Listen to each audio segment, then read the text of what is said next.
Welcome to Running for Real, a global community with a shared love and curiosity for running. Together we reconnect with the reasons why we love to run and discover ways it helps us become better people. Whether it's the quiet moments of a morning run while the rest of the world still sleeps, or befriending the strangers next to you at the start line of a race, we are here to connect with others who see running as the common thread that weaves our lives together. Come join me, Tina Muir, as I talk with people from all walks of life, united by a love of running. Hello, my friends. Welcome to the Running for Real podcast, episode number 297. And today I am excited to bring you an impromptu, very random, very unexpected conversation that I had while in Boston for the Boston Marathon. To give you a little background, I was hosting a shakeout at Tracksmith with Tommy Runs, who is a previous podcast guest, as you know. And we were told that we would be introduced by someone at the time I was told LB, and some people called him Lee. And I was told we would be introduced by him, but didn't really know anything more. And then a few minutes later, we knew exactly who he was. We hear this loud voice introducing us, just big, brilliant energy coming into the room, just a ball of energy. And immediately I just felt like I have to know this guy. I know he's got an interesting story. And over the weekend, I did get to know him a little bit and pestered him until he finally agreed to come on the podcast. And I'm so glad I did, because he is just a wonderful human. And I think you're going to love getting to know him. So today I am really excited to welcome Leandrew Belnavis to the show, also known as LB or Lee. And he is the community manager at Boston for Tracksmith. And I'm going to let him tell the rest of his story. Now, as you will hear, I did no prep. Didn't really know anything about him other than what I'd learned that weekend. So this is a very real and raw conversation, and I hope you enjoy. Let's thank one of our sponsors and get right to the episode. Thank you to Tracksmith for sponsoring this episode of the Running for Real podcast. I wore my Tracksmith stuff for both of my marathons recently and felt totally comfortable in both of them. I was wearing the Lane 5 tights for both races, different colors, and I really love those shorts. I love that they have 5 pockets, which is perfect for gels for marathons. And I also wore 2 different types of the sports bras, and any of the sports bras actually are great to use, and I definitely encourage you to use them. But today I want to actually talk about the session shirt, the session tees. So that's been inspired by thousands of miles that were logged in their best-selling sessions shorts, which the speed session shorts, a different version of them, are my favorites that I talk about often. So they challenged themselves to bring a top that can handle any workout that is thrown at it. Now, they had a simple brief: maximize comfort and performance without sacrificing versatility. And they looked high and low. They found the perfect fabric and in true Tracksmith style, obsessed over its feel, its durability, its stretch, to ensure that top would never see the back of the drawer or get stuck in the back. They are incredibly proud of the result. I have been wearing my session tees around in my runs in various different temperatures. I actually wore it the day of the shakeout with Tommy, and very comfortable. Just quickly has become one of my favorite tees, and I think you're going to love it too, especially with the cut. You can go to tracksmith.com and use code TINA15. That will get you free shipping, and 5% of whatever you spend will go to Runners for Public Lands, which is my favorite nonprofit, an environmental nonprofit which is doing incredible work for runners. If you haven't already checked it out, go check that out. And Tracksmith is going to be donating 5% of whatever you spend to Runners for Public Lands, which is just really, really cool. You can also go to the link in the show notes, and you will be able to see my favorites. You will be able to get that link automatically added in. The code will be ready in there for you so that you don't have to add in the code or do anything else. And you can see some of my favorite items in there, and just a little bit about Running for Real, and a link to Runners for Public Lands. Thank you so much for Tracksmith for sponsoring this episode, and I can't wait to hear what you think once you get yourself a few.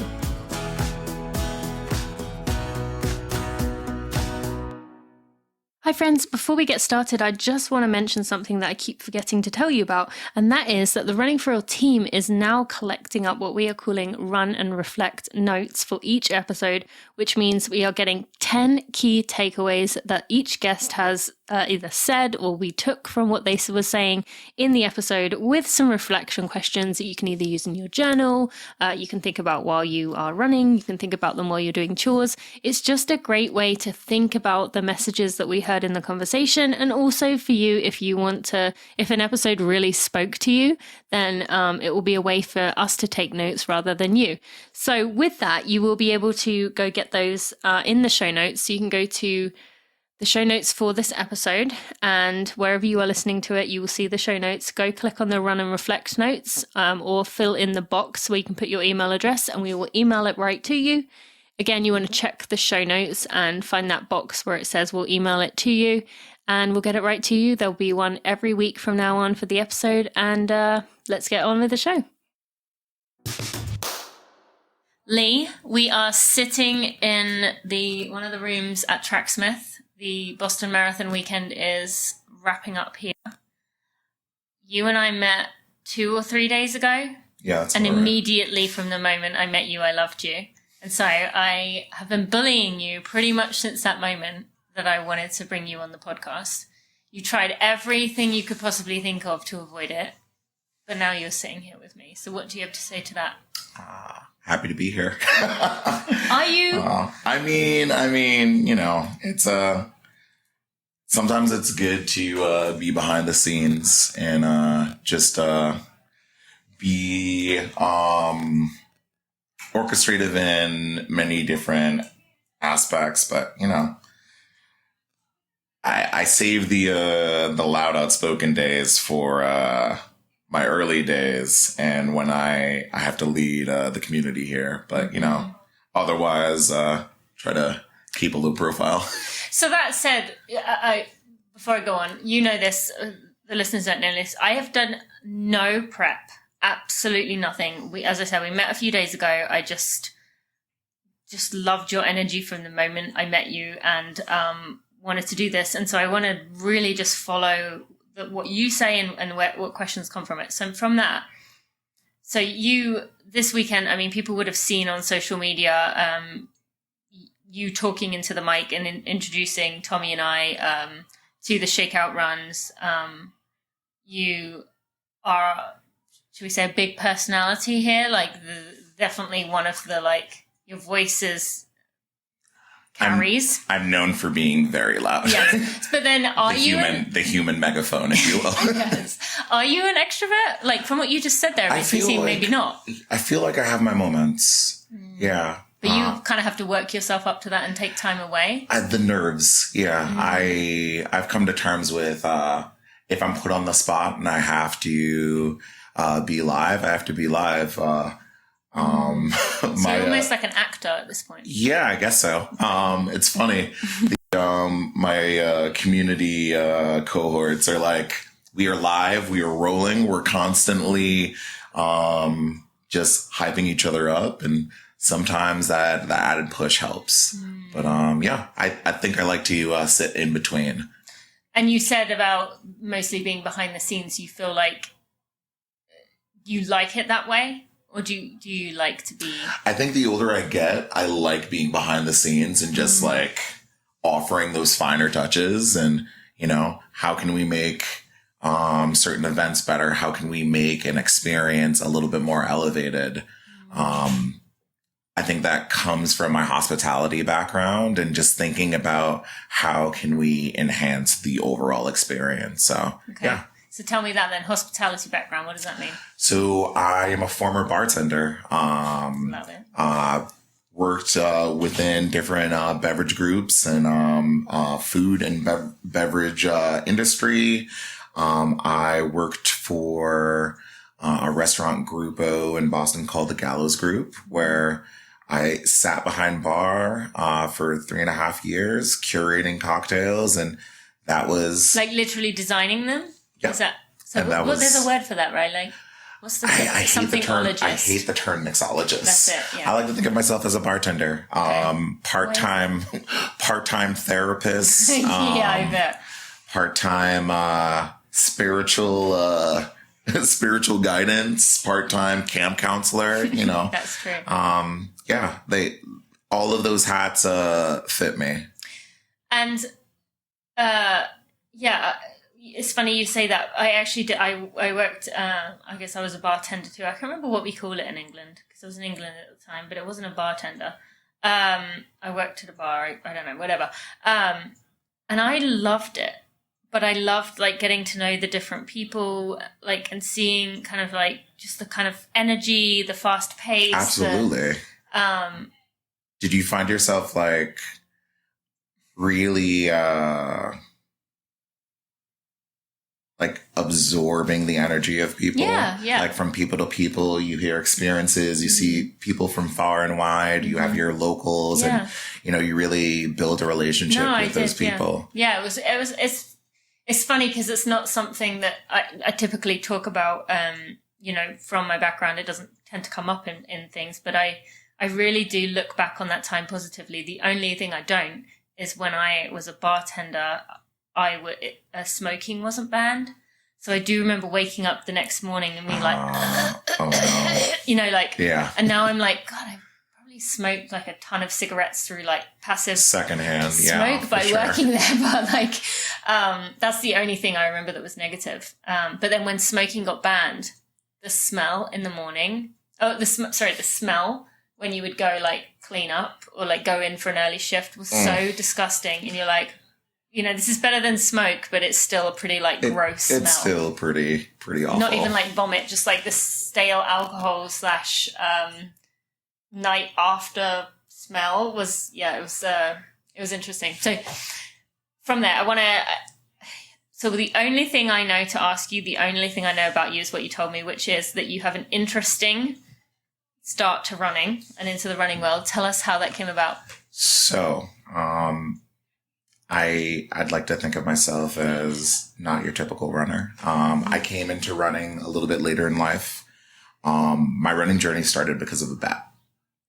I had two housemates that were amateur athletes, and I never understood running. All of the tropes that I get as answers to black and brown folks running. I was like, oh, black people don't run unless they're being chased, this, that, and the other, like terrible. I was of that school of thought. I was like, why would I run? I have no interest in running. And I remember my housemate, Eric, would always pitch this race to me. I grew up in Connecticut, and there was this race called the Colchester Tough as Nails. It's the last Saturday of February. And you never know the conditions. It could be snowing, it could be raining, it could be a record high, it could be a fog. The race director rides on an ATV. He's super energetic and runs around with a cowbell. And it's not for the timid. It's very, very hilly. Had you been to it before? No. Okay. Did you know of it? I had no understanding of the course, did not look at any overview, just went in there, just fresh. Okay. And we continued going back and forth. It's like, why don't you just do it? I bet you won't do this race. And of course, me being me, I was like, all right, cool, you're on. And I remember my first training run with Eric and Jill, his partner at the time. So he was already a runner? Yes. Okay. They're like a quarter mile down. Just to give you an idea of the terrain, West Hartford, a little bit on the hillier side, just eating these hills, just enjoying themselves, gallivanting, and I'm just huffing and puffing and just like, I hate this. I hate you guys. This is awful. Why did I do this? Why did I choose this life? And, you know, went through the training process, started enjoying running, started cutting down on my drinking. I was a smoker at the time. I was a DJ at the time. And the habits were terrible. So cut out the smoking, the drinking was reduced, started to actually build momentum, actually feeling better during my runs and after. And, you know, I made it through. Towards the end, the plan was for us to run the race, me and Eric. And I remember it was 2 weeks out. I was like, all right, so excited. We got this. We're going to do this together. He goes, absolutely not. It's like, what do you mean? Absolutely not. He's like, I didn't do this for me. I did this for you. And you know something? I will be forever thankful for that experience. That little jab was enough for me to say, all right, cool. It's a challenge. I've gone through the process. All I can do is show up and do my best. And I remember that fateful day. Before you go into the day, would you have gone ahead with the training if he'd done the I bet you can't, but told you right then he wasn't going to do it? Probably not. Probably not. Okay. Going in blind to a half, and all you're hearing are like bits and pieces of like, oh, the hills and the conditions, and you know, a little bit of that the male West Indian machismo being like, oh, you can't tell me I can't do anything. Yeah, and I don't think I would have done it, but I did the training, and the fateful day came. Showed up at the start line, and just went through a series of emotions. You know, just to give you a general idea of this course, it's just rolling hills. It's like you start nice and steady. 3 miles in, you're going on an incline, and then you're down, and then transition 5 to 6, you're going on this crazy incline, and it's just like rolling hills all throughout. And then you're going into a rural scenic view of Colchester, Connecticut. It's so peaceful. You're seeing cows, you're seeing horses. It's just the calm of just the country. And then you go into the woods and you make your way alongside this beautiful stretch. And you have this nice little curvature, and the last 3 miles are at a gradient high. And you're grinding through, hoping and praying that it will be over. Sounds something like what Heartbreak people Hill. did yesterday, yeah. And as you make your way to the top, you take a sharp turn, and you turn into the mad dash into the finish line. Tears streaming down my eyes, experiencing my first runner's high and feeling so proud.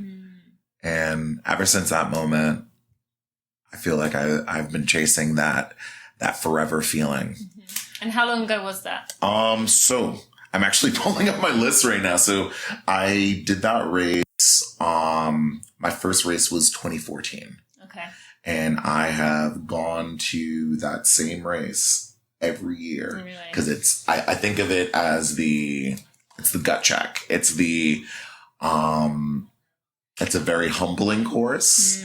And no matter how far I've gotten in this running journey, milestones, accolades, PRs, that is the race that is hey, you're getting ahead of yourself. Yeah, don't think this is becoming exactly. Easy. Yeah. Has Eric ever done it with you? Eric has not done it with me. Eric, you better get going. I'm actually gonna call Eric out on the podcast. Eric, we're long overdue, so he'll probably smoke me. But so you can say now, I bet you won't do it with me. Eric James Bailey, I bet you won't do this race with me next year. We'll see if it works the other way as well. We'll see. So from that moment right there, like you finished the race, and was it like, oh wow, I totally get this. I want to do another one, or were you kind of in a place where you were like, that this feels amazing, but the next day you're like, oh, why did I do this to myself? Talk us through what happened after that. I think making it through the finish line, it it flipped a switch. I've never experienced any, I don't want to say it's torture. I feel like runners, we are wired a certain way. Like we're masochists. Like the grueling training, the sacrifices we make. And then when it comes to race time, when the mind and the body are in just conflict, your body is telling you, you can't do this. You're hitting your wall. The threshold is being reached, and your mind is counteracting that. You can do this. Just one more mile. Just one more stride. Yeah, I think that was the catalyst for trying to get more friends, more folks in my community to running, to bring them to running, to give them the same experience, to help further their love, and just being active and just doing something that scares you.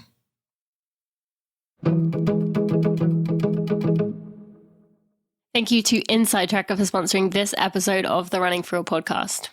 Friends, I'm pretty disappointed right now. I was supposed to have my InsideTracker test done tomorrow. I was going to envision some of you holding my hand while I got my blood taken, because I still hate needles. I still go every 3 months to get my InsideTracker test because I really believe in it, but I still hate needles. I was going to envision you with me. And then I got bronchitis, and now I'm on antibiotics, and so I can't go for a few weeks. And I'm honestly disappointed because I love seeing the results of my InsideTracker tests. It makes me, I feel you can hear it in my voice, right? It makes me excited to even think about seeing the results, to see what things are now optimized, to see what things I have to work on and give me places to improve and how to do it. They give you specific foods to add to your diet, specific lifestyle changes to get you to where your body wants to be, and see if you can get that ever closer to optimized while also having a life too. It doesn't mean that you don't get to have a life too. I've managed to optimize most of mine over the years, and I still love to eat ice cream. I still have some chips or something like that each and every day. It doesn't mean that you're going to obsess over getting your body clean foods and healthy foods. It's just going to allow you to take a look at what's on the inside. As we move forward into racing season, we want to see where things are at. We want to be ready to go, and we want to be able to adapt so that we can go for it when the time is right for us within our own bodies and our own schedules. So thank you again to InsideTracker for sponsoring this episode. You, my friend, can get 25% off by going to InsideTracker.com/Tina. That will get you 25% off. InsideTracker.com/Tina. Go check it out. And then in 2 weeks, you can come with me virtually to hold my hand as we go get our InsideTracker test done together, and we can geek out over our results together. Sound like a deal? InsideTracker.com/Tina. Go check it out. Yeah, and I think that, that says something about you in itself. The fact that you finished, and talk about like community manager here at Tracksmith in the Boston store. It's kind of the perfect role, because even in that first moment where you first officially took your steps into becoming a runner, you were already thinking of like, how can I make this better for the people around me? And so it's kind of cool to hear that, knowing the role that you have right here, right now. And obviously Tracksmith can provide you with things that can help you do that now. But what did that look like back then? Because I'm assuming, similar to Eric coming up to you, if you go up to someone and say, come do this race, and they're like, yeah. Absolutely. So that being said, the early days it was very grassroots. I moved to Boston after the bombing, to take a job with a competitor. I won't say the competitor. They don't need any ad time. And I really was looking for I was looking for a tribe. I was looking for people that looked like me. I was looking for people that sounded like me. I was looking for my running community. And, sometimes when you're not able to find what you're looking for, sometimes you have to create it. Yeah. And thus began my run crew, Unnamed Run Crew, unnamed. I was so enamored by Charlie Dark with Rundem, and Mike Says with Bridge Runners. I remember I reached out to Mike Says when, early days, and I was like, hey, just want your cosign. This is what I envision. He sent me an Instagram message. He's like, here's my telephone number. Give me a call. And I would try to get out to New York. He's like, yeah, come and see what the culture is about. I'd go to New York every other weekend, just try to go hang out with this crew, run with this person, and just get a general pulse. Just a general understanding of cultivating something of my own here in Boston. And, one day it's 4 people, the next day it's 10, and end of summer you have 60 people saying, hey, where are we going? Where are we running? What are we doing after? And, it's kind of amazing how the lessons that I've learned from those early days, I've leveraged to be here.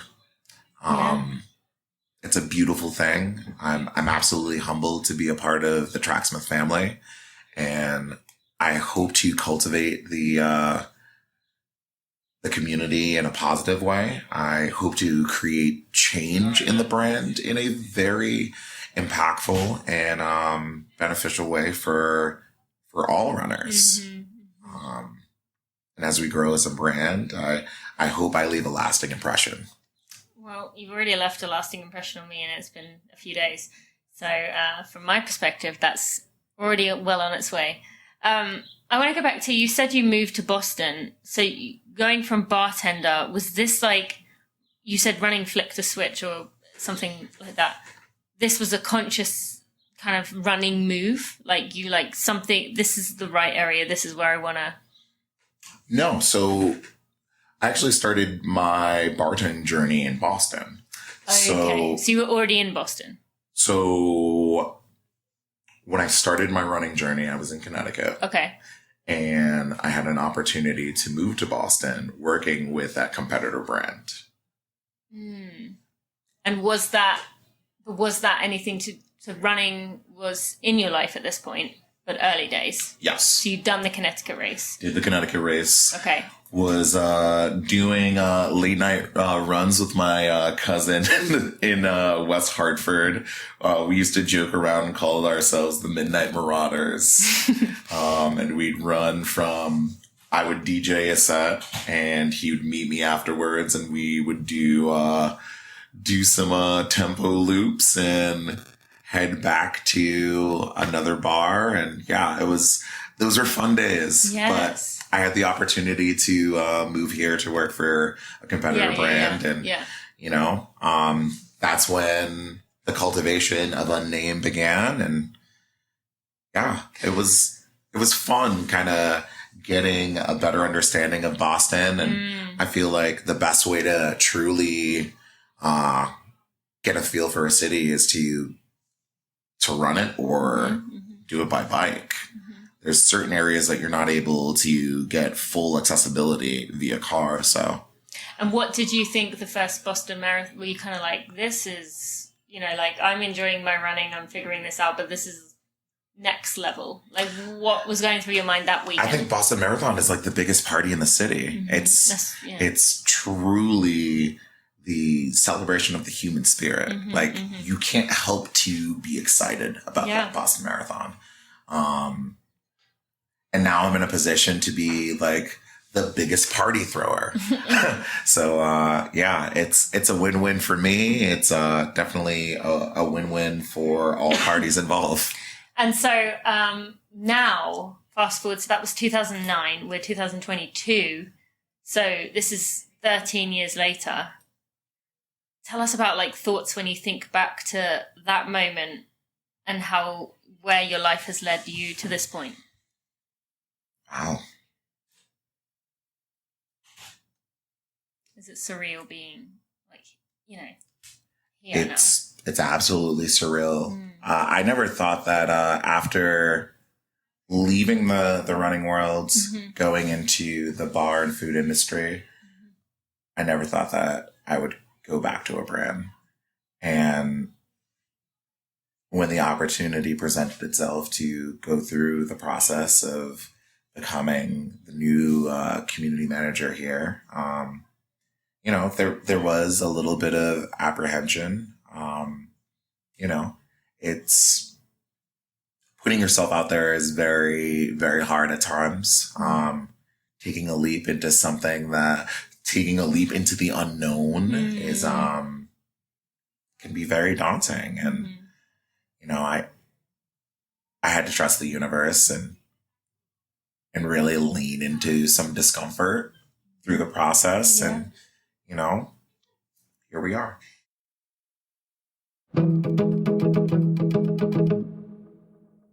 Thank you to Athletic Greens for sponsoring this episode of the Running For Real podcast. Now, before we go into Athletic Greens, I just want to share a little bit from a article in Fast Company, which claims the title is Athletic Greens is now a unicorn. It's unicorn goal, be this generation's cool beverage, which I love that, by the way.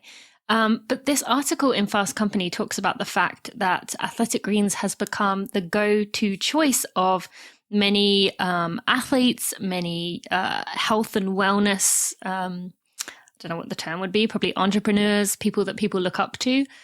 This has been the nutritional supplement choice. They have a massive following of people, including myself, who are very passionate about the product. As I said, it is part of my morning ritual. I wake up, I go downstairs, I pour some cold water into the bottle, I add a scoop of Athletic Greens, shake it up, and then on with my day. Next thing I do.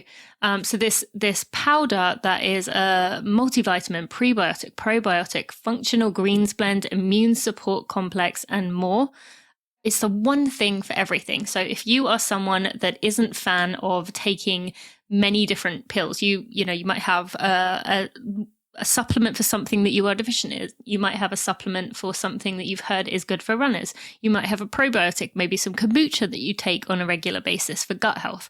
And there's likely some combination of pills, which pills aren't fun to take. At least I feel like I'm being medicated. But Athletic Greens gives you everything in one place. 75 vitamins, minerals, whole food source ingredients in every single scoop. So it's the one thing to cover all the things.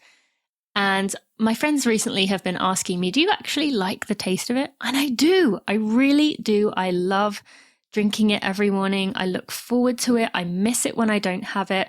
And I genuinely notice the compounding effects of it working day after day, week after week, month after month. And I noticed that within a few weeks. And as the months accumulated more and more, I felt my energy increasing. I felt my gut felt more regular. And I just felt like it wasn't so sporadic with how my stomach was feeling. It felt stable, essentially, regardless of what I was eating. I noticed my body felt good in general. I felt good even on days that my diet wasn't the best.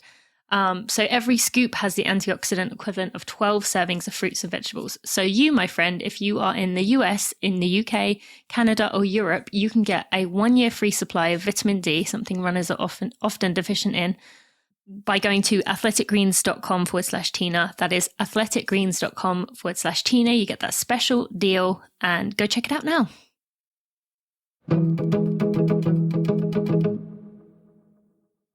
What for you said about taking that risk, taking that leap, what were the fears that were holding you back there? What were you, if you don't mind sharing? I mean, just failure. Yeah. What if I'm not good enough at this? Exactly. Yeah. Doubting ability, I feel that I'm a pretty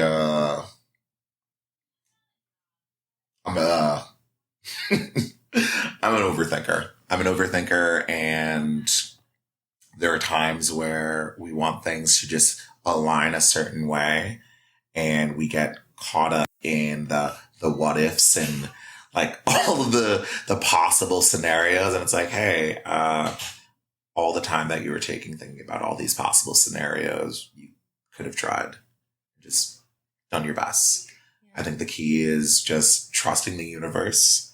I feel like most of my friends are like, oh, Leandrew is on this new wave of, I'm constantly saying, trust the universe. I feel you so much. That's what I like. I'm kind of like, things are going to work out the way they were supposed to. Yeah, that's it. I feel the same way. I can't put too much emphasis or too much stress on anything in this life. You know, I can show up. I can be the best version of myself. Understand that as a human, I'm flawed. I'm always in beta. There's an opportunity for me to learn from an experience and try to lean into discomfort, because discomfort is a wonderful teaching tool. We're able to observe. We're able to learn from it. We're able to then move differently from it. So beautifully said. And I could not agree more. And I just love the fact that you have found your way into this. It has really struck me this weekend just how with Tracksmith, it's like undescribable how the company like gets runners, gets the community, gets the things that runners want to feel welcome and feel belonging and a part of something. And, you know, I hosted that shakeout with Tommy a few days ago, and we had just a massive turnout, and it was, I mean, I've never seen anything like it, where a community has just rallied around an apparel company. Like, that is insane. Like, you don't hear that with any like product.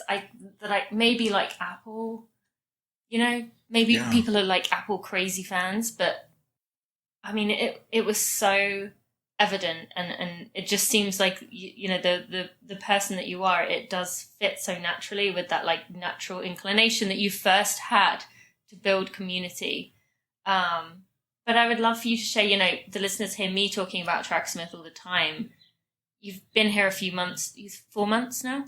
No, I started in January. I'm we're in fresh. April. So is that 4? Or was it end of January? January 31st. Okay, yeah. So 3 months. All right, okay. So 3 months in, tell us about like what have you seen? You know, and I promise Matt isn't around the corner for this conversation. It's fine. You know, coming into Tracksmith, not really having a full idea of the community, only going from what I've seen through social media, through their advertising, you know, it's really, it's kind of hard placing myself as a Tracksmith person, coming in when I don't see active representation. Sure. Mm-hmm. You know, that was a genuine concern, and, you know, jumping into the fire my first session and seeing all the different faces and different ages and different body types, I was like, here it is. Here it is. The proof is in the pudding. The proof is in the community runs. The proof is in those long runs. I just wanted to open myself to the experience. I wanted to come in and allow the folks that have been here from the beginning to give me the good, the bad, the ugly. What things work, what things don't work. What do you want to see? What do you think that we excel in? How can we improve the experience? And, you know, the feedback has been great. The things that I've been able to implement early on, I have. The things that are long-term goals are things that are, there are things that are already in motion. There are things that, you know, I have to go through the proper channels, and, you know, it's my hope to create the diversity that I want to see in Boston within Tracksmith. Sure. And that goes in many different facets. But yeah, I think,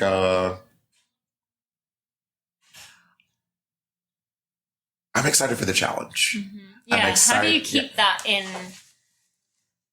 as you become more in this role and you kind of are more engrossed in the team? How are you going to keep yourself like honest with keeping that mindset that you had before you were kind of like drank the Kool-Aid, essentially? Like, you know, you're like in it. Like, how do you keep that? I don't think I'm ever going to fully drink the Kool-Aid. I enjoy the Kool-Aid, but I think it's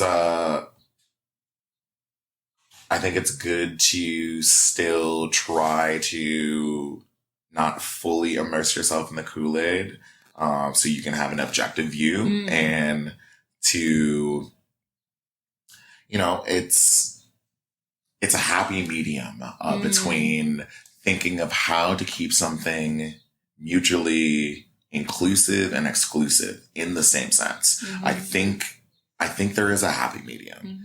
I think there is a way that we can cater to the audience that we've served thus far and also reaching a wider demo. Yeah. How do we figure that out? Yeah. What is the balance? Yes. What things need to change? So true. Yeah. I feel so far so good. I feel that there have been, I think my appointment is a change in the right direction. I'm not your typical runner. I am a larger, big frame, black man. We often joke around, when we do introductions. It's like, hey, I'm LB, I'm Lee, I'm a double B, big body Benz. I embrace me being a larger body and being an even larger personality. Yeah, I think we're on our way. Yeah, and I see that as well. It's but it's also good to hear you say that, and the fact that you are able to comfortably talk about this says something too. You know, that not only you've done the work, but also the brand is willing to listen and change. So thank you for that. We, you know, can move on from my Tracksmith plug here. Do you have like future dreams for where you would like to do you feel like this is the ideal role for you? Like, do you have like, I'd love to be involved in the design process, if you're comfortable saying, or I'd love to be involved in this, like. Honestly, I think my natural talent is rallying people and bringing people towards a common goal. I would love to stay with the community team and look at the bigger picture and work closely on expansion. I love the idea of doing operations and creating pop-ups and really putting my creative power towards like new innovative ways of bringing product to life and bringing it to the community base. So I hear that. You know, I love that. Hopefully Matt Taylor will allow me to do that.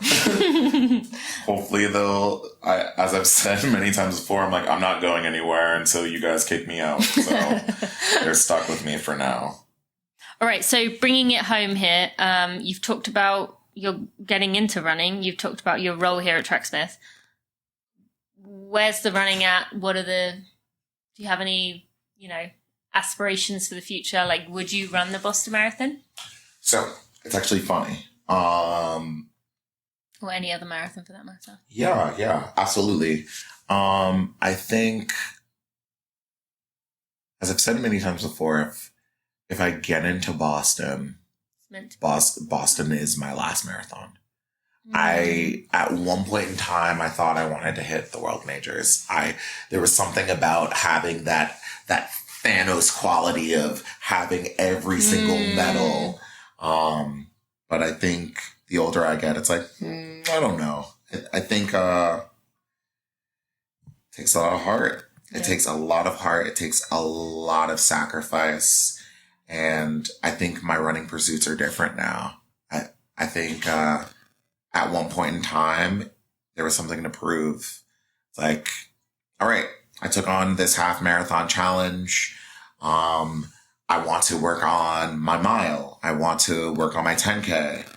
And now running is more for my mental health. Yeah. It's more of a mindful practice. I'm happy being a middle of the pack, back of the pack runner. I'm able to have conversation. I'm able to engage people. I'm able to encourage people. I'm able to stop and clap people in. And that's fulfilling. As for races on the horizon,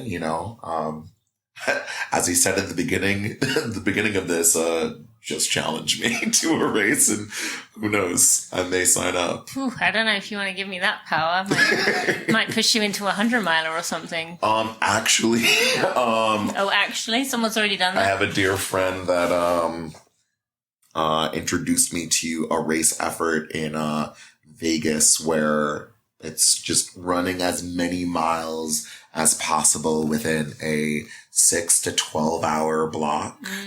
And then there's a 100-mile option. So who knows? The world of ultra may be enticing. You never know. Well, we can check back in a few years and see where you're at. For sure. But I love the fact that it is for mental health. I'm absolutely with you. And just as I didn't really know anything about you before we started this, I don't know what you do and don't know, but I ran yesterday as a guide with a blind runner, and I come from an elite background until like 5 years ago, and the satisfaction and the joy I felt yesterday was like 10x what I would get when I was like focused in and channeled in. So I love that you said that. I'm totally with you there about like the mindfulness aspect of it, and just the other things beyond just I'm doing this marathon to do this marathon or for this time or whatever it may be. So thank you for sharing that.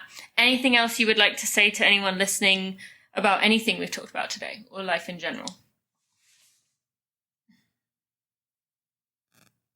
Last remarks. Oh man. Better make this good. Oh man. Okay, how about this? For someone who doesn't feel like they aren't sure if they belong in the running community, what would you tell them? Can you walk a mile? You belong.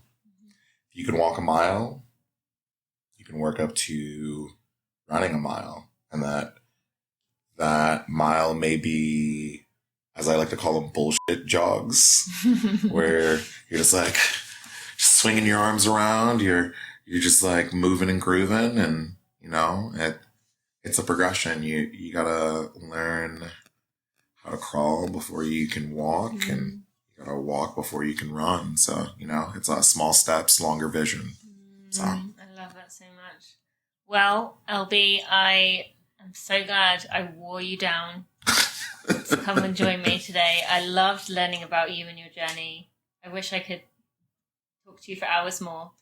But thank you for opening up, for your vulnerability, and for being just the bright light that you are. I've loved getting to know you this weekend, and thank you for joining me today. Thank you kindly. The pleasure's been mine. Hi friends, just a quick message to say a big thank you to the Running for Real team. While I may be the face of Running for Real and the voice behind the podcast, there are a group of people who are working tirelessly to provide everything that runners could need within our community, to make our community stronger, better, and evolve and grow and learn from one another. We are working really hard to make Running for Real the place we believe it can be within our community. I just want to take a moment to thank everyone on our team. That is Victoria, Stacy, Sandy, Sally, Maria, Kelsey, Kat, Jeremy, and Erica. I appreciate each and every one of you and the hard work that you put in. Now let's get back to the show. Well, I really loved that conversation, and I hope you did too. He is just such a Such a great human, and really enjoyed getting to know him. And I hope you enjoyed that as well. You can find links to go follow Lee in the show notes, as well as finding our sponsors' information at runningforreal.com/episode 297. I also want to take a moment to thank our sponsors. You can find links to them in the show notes as well. Athletic Greens, you can get a 1-year free supply of vitamin D plus 5 free travel packs when you go to athleticgreens.com/Tina. Tracksmith, you can get free shipping plus 5% of your order of your money spent will go to Runners for Public Lands, which is my favorite nonprofit. It's an environmental nonprofit. And you can get that by going to, well, it's probably easiest to just go to the link in the show notes. Or you can use code TINA15. And finally, thank you to InsideTracker. You can get 20% off by going to InsideTracker.com/Tina to go get yourself that blood work checked out. I just had mine back and I love geeking out over it. Thank you to those sponsors. Thank you to Lee for joining me today. I will see you on Monday for a Together Run, on Wednesday for a running reunion, and next Friday for another episode. Thanks so much for listening. I'll see you then.